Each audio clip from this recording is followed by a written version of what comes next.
What happened this weekend in NASCAR felt huge. And at the exact same time, it felt messy because on one side, we just watched something that almost never happens in modern NASCAR. Something so rare that the entire garage immediately started talking about it. But on the other side, the radios were heated, drivers were frustrated, and by the time the weekend ended, fans online were already throwing around words that nobody likes hearing in this sport. And that's when you know a race weekend is bigger than just a finishing order. Because this wasn't just about who crossed the line first. It was about history, pressure, frustration, and a conversation that suddenly exploded across the NASCAR community right after the checkered flag. And trust me, when we break down everything that happened, the reactions inside the garage, what drivers were saying after the race, and why some fans are now questioning the moment, this story gets way more interesting than it looked at first. But before we dive into all that, real quick, if you're a real NASCAR fan like me, and you enjoy talking about what's actually happening in the sport every week, go ahead and hit that like button and subscribe to the channel. This channel is brand new, and the goal right now is to reach 500 subscribers with people who truly follow NASCAR and love talking about racing. Now, let's talk about what actually happened on track. Because before we get into the frustration, the reactions, and the online debate, the first truth from this weekend is actually pretty simple. Tyler Reddick delivered, and I mean really delivered. He started the race on pole at Circuit of the Americas, and from the moment the green flag dropped, you could already see the number 45 car had serious pace. Throughout the race, he controlled the rhythm, stayed clean through the chaos that usually happens at COTA. And when everything finally settled late in the race, he pulled away when it mattered the most. Reddick led a staggering 58 laps, which was the most of anyone in the race. And when the checkered flag came out, he beat Shane Van Gisbergen by 3.944 seconds. Now, that number matters a lot because Shane Van Gisbergen came into this race as the absolute benchmark on road courses. The guy had won 5 straight NASCAR Cup Series road course races, and he was chasing something historic himself. The chance to tie Jeff Gordon's record of 6 straight road course wins. That's the level of driver Reddick had to beat. And he didn't beat him with strategy or luck. He beat him straight up. When the race reached those final laps, Reddick simply stretched the gap and never gave SVG the opening he needed. No mistake, no late dive, nothing. Just pure speed and execution. And because of that, Tyler Reddick officially became the first driver in NASCAR Cup Series history to win the first 3 races of the season. Not tied, not matched, the only one. Think about that for a second. It's Daytona 500, Atlanta Motor Speedway, and now Circuit of the Americas. 3 completely different tracks. 3 totally different styles of racing. Super speedway chaos at Daytona, pack racing at Atlanta, and a technical road course in Austin. And Reddick and the number 45 team answered all 3. That's not just a hot start. It's the kind of start that changes the tone of an entire championship before the season even really gets rolling. And actually, if you're a Tyler Reddick fan after what we just saw, there's something pretty cool I want to show you real quick. This is the official 2-3 She Racing Daytona 500 champion shirt celebrating Reddick's incredible moment. It's a limited edition piece, and honestly it looks awesome with the number 45 car design on it. If you want to grab one for yourself, I dropped the link right below the video. And you could hear in Reddick's voice after the win that he understood exactly how hard that final step was. Speaking to Fox after the win, he talked about those final laps and said he was just trying to remember everything that would matter at the end and minimize mistakes. Because when you're racing someone like Shane Van Gisbergen, you know one thing for sure, that guy almost never makes mistakes. Reddick literally said it himself. Shane is so good because he just doesn't give things away. And when Reddick said the win means the world, you could tell this wasn't just another points day for him. This was beating the modern road course king when it mattered most. For the past couple years, drivers across the garage have been trying to figure out how to beat Van Gisbergen on these tracks. On Sunday, Reddick finally did it. And honestly, that's part of why this victory hits so hard across the garage, because there was nothing fluky about it.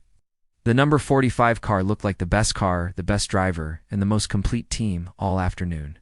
Even Shane Van Gisbergen himself basically confirmed that after the race.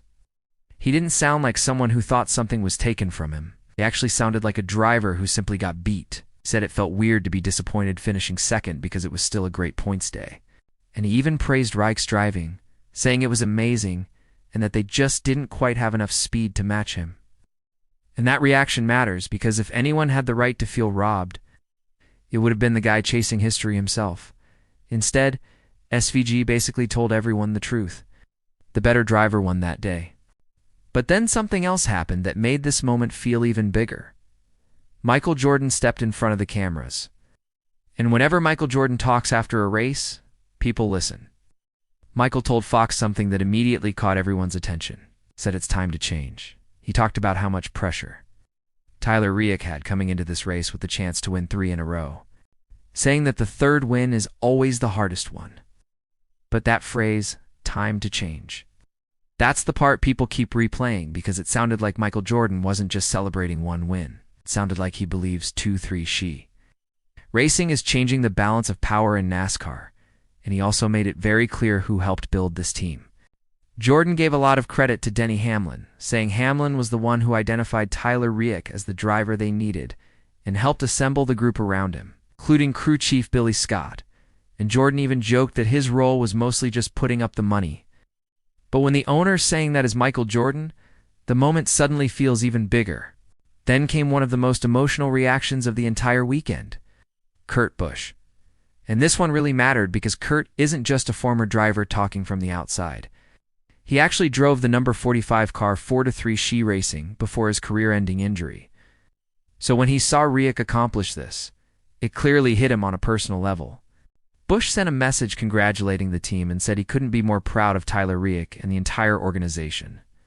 He shouted out Denny Hamlin, Michael Jordan, Billy Scott, and the whole program, saying that what they just did, 3 wins to start the season, was history.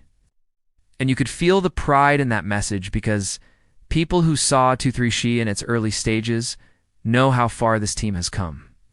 For them, this wasn't just a strong start. It was proof that the organization has truly become what they believed it could be. But here's where the mood of the weekend suddenly shifts, because while Reddick and 2-3 she were celebrating history, not everyone left COTA feeling like they got a fair shot at the result they deserved. The clearest example of that frustration came from Connor Zilisch. Now, if you only look at the final results, you'll see Zilisch finished 14th. And that doesn't look terrible on paper, but according to him, that result doesn't even come close to reflecting how good his race actually was. After the race, he said something that really captured the frustration drivers feel in chaotic races like this. He said he felt like he drove one of the best races of his entire career and still ended up 14th. He admitted straight up that it sucked. He also explained the 2 incidents that derailed his race. In one of them, he said Daniel Suarez was right behind him, and it looked like Suarez squared him up and hit him. Then, in another incident, Zilisch said he was already committed into the corner when he got T-boned, and he didn't even fully understand what happened. So, from his perspective, he did almost everything right, and still ended up with a result that looks mediocre. And that's the kind of thing that creates a weird emotional split after big races. One part of the garage celebrating history, another driver walking away feeling like the chaos at COTA took away a real opportunity, and that frustration wasn't limited to the Cup race either. Over in the Xfinity Series, there was already a feeling that late race chaos at COTA was ruining strong runs. Carson Kvapil, who was closely connected to the junior motorsports program, left the weekend frustrated after what looked like a really solid race got derailed near the end.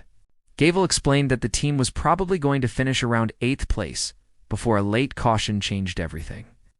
Suddenly, the strategy got complicated, and the result didn't reflect how strong the car actually was. And that's the strange part of this whole weekend, because NASCAR had a genuinely historic victory happen right in front of everyone. Yet, by the end of the weekend, a lot of the conversation wasn't about the quality of the win. It was about frustration wrecks, perception, and controversy. And that's exactly where the stolen victory narrative started showing up online. Now, let's be very clear about something. This idea didn't come from anything that happened directly in the race itself. It started online. Some fans began connecting the timing of Tyler Reddick's hot start with the recent legal settlement between NASCAR and the teams. 2-3 she racing and Front Row Motorsports, because those teams had been involved in a legal dispute with NASCAR not long ago. And now suddenly Reddick is out here winning everything, so a group of fans started connecting dots. But here's the key point. There is zero actual evidence that anything about the race at COTA was manipulated or handed to anyone. If you look at the race itself, the facts are simple. Reddick started on pole, led 58 laps, and he beat the best road course driver in the field by almost 4 seconds. That's not a suspicious finish. That's dominance. Right now, the stolen talk is purely a perception story, not a racing story, honestly. The strongest argument against that conspiracy chatter is still Shane Van Gisbergen's own reaction. Because if anyone had reason to suggest something was wrong, it would be the driver who just missed out on tying Jeff Gordon's record for 6 straight road course wins. But SVG didn't say anything like that. He simply admitted they were lacking a little bit of turn and drive in the car, and that they didn't quite have enough to catch Reddick. In other words, he got beat. And that's why this entire weekend feels so strange when you look back at it. Tyler Reddick earned one of the most important wins of the modern NASCAR era. Michael Jordan had every reason to celebrate. Kurt Busch felt proud seeing the team reach that level, but at the exact same time, Connor Zilisch was gutted after a race that slipped away. Carson Kvapil was frustrated about how strategy and cautions changed his result. And the loud section of fans online instantly turned the story into something darker. That combination, an historic win mixed with backlash, frustration, and suspicion, is why this race weekend feels less like a normal recap and more like the beginning of a much bigger conversation around NASCAR right now. Because the racing itself is still incredibly good, but the trust around it feels shakier than it probably should. And that leads to the real question NASCAR fans are debating right now. Was Tyler Reddick simply the best driver at Circuit of the Americas and the clear deserved winner?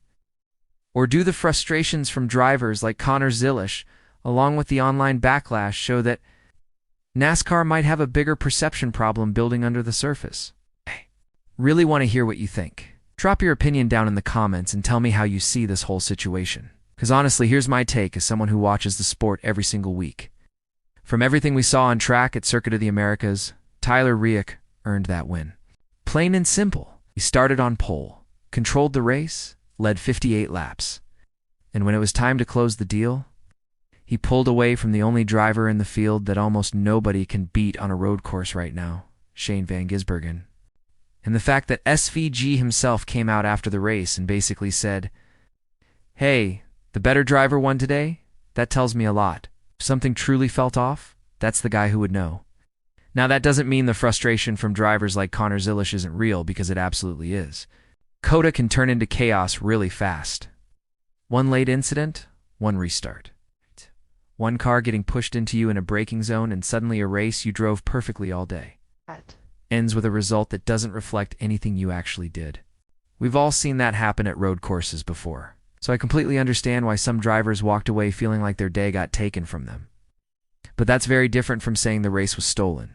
Sometimes in NASCAR, especially in the social media era, those two conversations start getting mixed together. A driver being frustrated doesn't automatically mean something shady happened. Sometimes it just means racing is brutal. But the bigger conversation here, at least in my opinion, is about perception. Because when NASCAR has a historic moment like this, the first driver ever winning the first 3 races of a season, the story should be about the performance. Instead, a big part of the conversation online turned into conspiracy talk almost immediately. Ow. And that's not great for the sport. Not because the racing was bad, but because when fans start questioning everything, the focus moves away from the drivers and teams who actually earned those moments. And Tyler Reddick and the entire 2-3 racing team absolutely earned this one. 3 completely different tracks, 3 different styles of racing. Daytona, Atlanta, and now COTA. That's not luck. That's a team that might genuinely be one of the strongest in the garage right now. And if this pace continues, we might be watching the beginning of something really special this season. But what do you think? Was this simply Tyler Reddick proving he's one of the best drivers in the Cup Series right now? Or do you think the frustration from some drivers and the online backlash shows NASCAR still has a perception problem it needs to address? I'm really curious to see where fans land on this one. If you enjoy honest NASCAR discussions like this, real reactions, real analysis, and conversations that fans are actually having, make sure you like the video. And if you're new here, subscribe to Race Car Nation Report. This channel is just getting started. And the goal right now is to build a community of real NASCAR fans and reach our first 500 subscribers together. Thanks for watching, and I'll see you in the next one.